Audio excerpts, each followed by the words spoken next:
ମାରିଚି ମନ୍ଦିର ନୀଳଗିରି ଅଯୋଧ୍ୟା ଗାଁରେ ମାଙ୍କ ପୀଠସ୍ଥଳୀ। କିମ୍ବଦନ୍ତୀ କହେ ଅଯୋଧ୍ୟା ସହ ଗାଁଟିର ସମ୍ପର୍କ 10ମ ଶତାବ୍ଦୀ ଭୌମଙ୍କର ରାଜାଙ୍କ ରାଜତ୍ୱ କାଳ ସମୟରେ ଶିବ ଶକ୍ତିର ସମନ୍ୱୟ।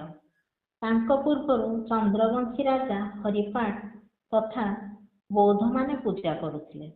ହେଲେ ମା କୁଚିଳା ଖାଇ ଜଙ୍ଗଲରୁ ଆବିର୍ଭୂତା।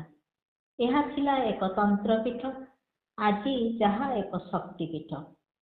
ମା ସ୍ୱସ୍ଥାନରେ ବିରାଜିତା। ରାଜା ବି କରିପାରିଲେନି ମାଙ୍କ ସ୍ଥାନ ପରିବର୍ତ୍ତନ। ମା ତ୍ରିମୁଖୀ, ଅଷ୍ଟଭୁଜା, ମଞ୍ଜୁଶ୍ରୀ, ଅବଲକେତେଶ୍ୱରୀ। ମଧ୍ୟଭାଗରେ ମା ମାରିଚି। ଅଷ୍ଟଭୁଜାରେ ମା ଧାରଣ କରିଛନ୍ତି ସୂର୍ଯ୍ୟ, ଚନ୍ଦ୍ର, ସୂଚୀ, ସୂତ୍ର, ପାଶ, ଅଙ୍କୁଶ, ଧନୁ, ବାଣ। ମା କାଳୀ ବକ୍ରମୁଖୀ, ହେଲେ ମା ଶାନ୍ତିପ୍ରିୟା।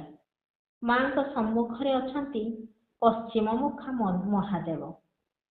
ସବୁ ନେଇ ମାଙ୍କ ମନ୍ଦିର ବେଢ଼ା ଆଉ ପରିସର। ଏସବୁ ତଥ୍ୟ ଦେଇଥିଲେ ପୂଜକ ସର୍ବେଶ୍ୱର ପଣ୍ଡା।